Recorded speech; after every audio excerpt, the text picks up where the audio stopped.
चलो जी, मैं रिक्वेस्ट नहीं करता, एक ही बार बोलता हूँ और फुल एंड फाइनल हो जाए। हो गया काम दिल में इसको बात किया, तो भी तेरे शेर किया, टेम्परारी कटने से बनी मेरे शहर में खाली कर निकल बनी, गरीब खड़ी मेरी थाने दे विच बदले ते मैं तो नहीं कहानी मैं डाकू एक नंबर दा हां जेड़ी चीज़ ते ओ को नहीं कहानी मैं डाकू एक नंबर दा हां जेड़ी चीज़ ते ओ को नहीं कहानी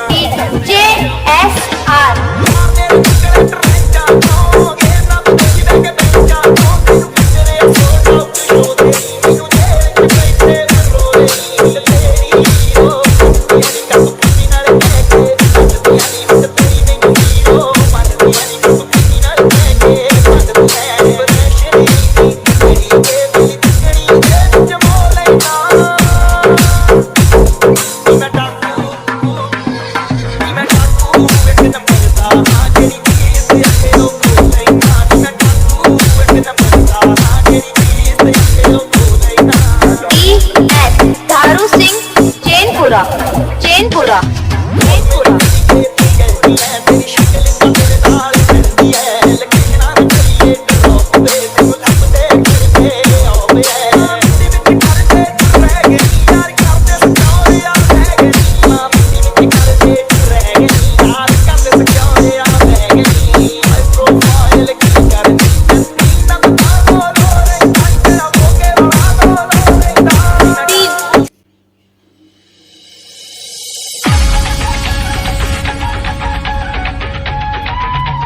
YS